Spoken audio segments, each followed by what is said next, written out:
Good morning, good evening, good afternoon, and remember, context is everything. Media Network founder and CEO John Michael is reading another textbook cover to cover.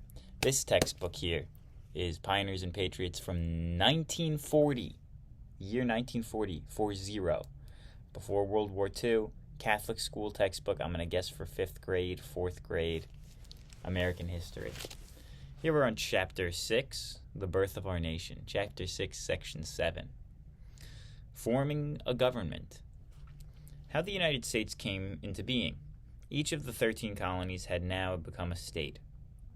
The original 13 colonies passed out of existence as the United States came into being. The states were not really united.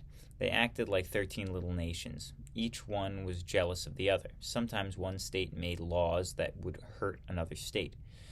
Only a very weak written agreement held the states together.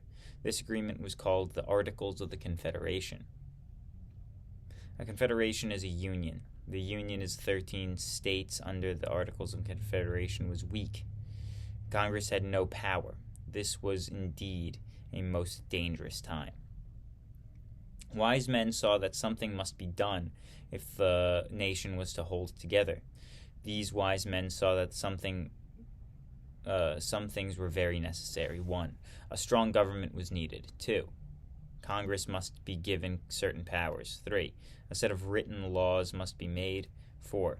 This would give the nation constitution to guide its government. 4. The rights of each state must be protected. 5. Central government or Congress must be stronger than any state. Finally, a meeting was called at Philadelphia in 1787 to solve these problems. All of the states except Rhode Island was sent delegates. George Washington was elected president of the convention. This convention presented a constitution to the nation. That is why this is often called Constitutional Convention. The Constitution. Each state wanted its own way about the Constitution. There were many quarrels during this convention. George Washington, the president of the convention, was wise and calm. The delegates were thoughtful men. They wanted a new nation to succeed. This is why the delegates, after 4 months, decided to accept the Constitution. Their next task was to present the Constitution to the people. Each delegate had to explain the Constitution to his own state. The Constitution was presented to the states. 9 states ratified the Constitution. That is, the 9 states agreed to accept this new form of government. The Constitution became law of the land in 1787. The Constitution was strong. It gave the nation 3 great branches of our government. 1. A president to execute the law. To execute law means to see that laws are obeyed, therefore the president heads the executive branch. 2. Congress to make the law. Those who make the law are said to legislate, therefore Congress is in the legislative branch of the government. 3. Supreme Court to explain the law. Explaining the law is crucial in the judicial act. So the Supreme Court is the judicial branch of the government. At last, our country was a real nation. Congress could raise money to pay our debts. Congress was given power to coin money. We could make treaties with other countries. A treaty is an agreement between nations. We could show the world that we were united in more than name.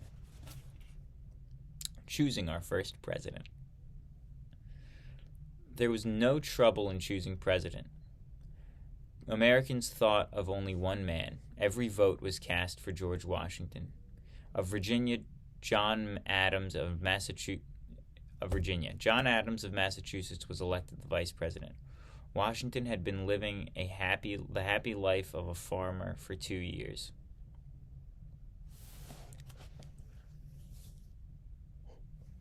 His lovely home at Mount Vernon. His lovely home at Mount Vernon meant much to him. Once again, he must leave this beloved home. The first time he was torn away to fight the war to win our freedom. A second time he was called to lead the struggle for the Constitution. Now he must undertake the third great duty. He must go to New York, the capital of the nation. There he would become the first president of the United States. As Washington rode on his way to New York, each town along the way turned out to honor him. Bells rang out with joy. Houses were gaily hung with bunting. Bunting are those half flags, semicircle flags that are like hung, draped. Think opening day baseball. Bunting. Not. Look it up. Let's see, where was I? Bunting. There was a gay display of flags. People lined the streets to cheer a great man. Young girls scattered flowers in his path. Becoming president. One of the most solemn scenes in our history took place in New York when Washington was inaugurated in 1789. That is, he took the oath as President of the United States. The oath of the office is a solemn promise made before God. The President of the United States makes a solemn promise to uphold the Constitution. Washington was driven to Federal Hall in a fine carriage drawn by 4 white horses. Crowds of people stood along the way to cheer him as he passed. The ceremony of inauguration took place on the balcony of Federal Hall. Thousands of people stood in the streets and listened in silence as Washington took his oath. I do solemnly swear that I will faithfully execute the office of President of the United States, and I will, to the best of my ability, preserve, protect, and defend the Constitution of the United States. As he finished, Robert Livingston, who had just administered the oath, cried out, "Long live George Washington, President of the United States."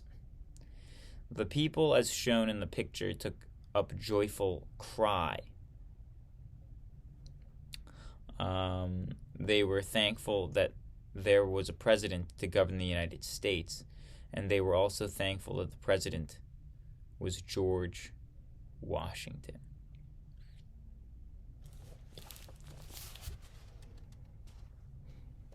Can you see the picture?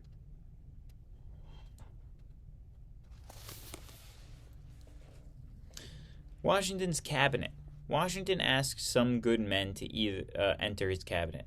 The president's cabinet is a group of men and women who help him to govern the country. This book's from 1940. It only said men. 1940. The first of these was Secretary of State. His duty is to take charge of all business with foreign governments. Thomas Jefferson was served as Secretary of State under Washington. Then there was a Secretary of the Treasury. He had charge of the nation's money. Washington involved the young Alexander Hamilton to fill this post. There were 2 other men in the cabinet. Henry Knox, who had served under Washington in the army because became Secretary of War. Edmund Rudolph, a Virginia lawyer, served as the first Attorney General. Alexander Hamilton was perhaps the most helpful member of Washington's cabinet. He served as the Secretary of the Treasury. This was indeed a difficult job.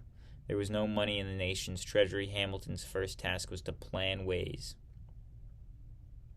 of raising money. Political parties, America's debts. As head of the Treasury, Hamilton had his great chance. He did many things of great value. The best thing he did was to arrange to pay all of the debts of the nation.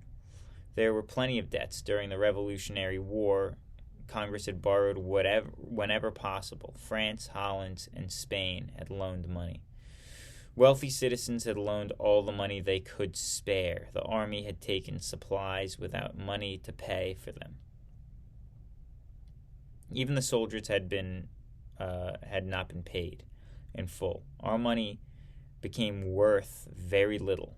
Hamilton knew that the country that did not pay its debts would lose the respect of everyone. He wanted America to stand high in the eyes of the world. This was a splendid ambition, but where was the money to come from? There was not a penny in the treasury. Hamilton might well have been called Secretary of the Empty Treasury. The money that had been issued by the state had little or no value. Shopkeepers refused it. They wanted only money made by the United States government. The start of political parties. Thomas Jefferson was Washington's Secretary of State. Jefferson and Hamilton were members of the cabinet. These two men were unlike in almost every way. Jefferson was born very rich. Nevertheless, he favored the poorer people. He wanted to be democratic. In fact, he liked to be called the man of the people. Hamilton was born very poor, but he favored rich people. His ideas were aristocratic. An aristocrat is the opposite of a democrat.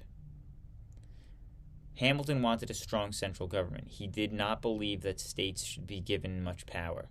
He thought that the nation should be ruled by a president and a senate. Further, he thought that these officers should rule for life. Hamilton's ideas were feared by people who believed it unwise to give too much power to the president. Jefferson fought against Hamilton's ideas. Jefferson said these ideas were dangerous to liberty. He wanted the states to have the most of the power. Jefferson trusted the ordinary people to rule. He believed in a government by the people. Some people followed Jefferson, others thought Hamilton was right. Two political parties were formed. Those who believed in Hamilton were called the Federalists. Jefferson's friends formed the Democrat-Republican Party. Washington's elected again. Washington finished his first term. He wanted to go home to Mount Vernon, but people said no. They elected him president again. Later on, they would have elected him a third time, but then it was his turn to say no. He wrote that ordinarily 2 terms of a president were enough for a president. Philadelphia, the capital. Washington's second inauguration took place in Philadelphia. Washington liked William Penn's old city. It held many memories for the fight for liberty. The Continental Congress met there. In its Independence Hall, the Declaration of Independence has been signed. There, too, the Constitution had been drawn up. But the New York and Philadelphia were only temporary capitals. Everyone felt that our government should have a fine city of its own. The city of Washington. A lovely piece of land on the Potomac River was chosen for the new capital. Virginia and Maryland each gave part of the land needed for the capital. These states ceded the land to the national government. Land is ceded when it is given by one state or country to another. In this case, the states ceded the land to the United States. This land became known as the District of Columbia. President Washington thought that the federal city would be a good name for the new capital. Hardly anyone agreed with him. Most people thought it should be named the father of our country. After the father of our country, the capital was called Washington. A great French engineer set to work to plan the new capital. He started with almost a wilderness. Today, Washington is one of the most beautiful cities in the world. George Washington himself laid the cornerstone of the Capitol in 1793. You have just read two words that are much alike, the capital and the Capitol. C-A-P-I-T-A-L, C-A-P-I-T-O-L. Capital is used here, means the city in which the government or state country is carried on. Capital is used here, means the city in which the government of a state or country is carried on. Capitol, with an O, means the building on which the laws of the country are made. Okay. George Washington did not live to see this beautiful city complete. After his second term, he went home to his beloved Mount Vernon. He died there in the year 1799.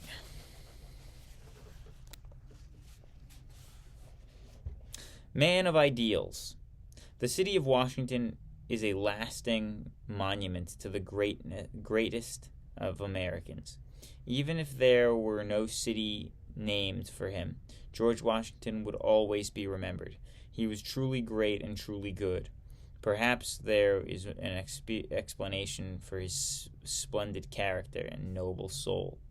It can be found in a motto that he kept before his mind.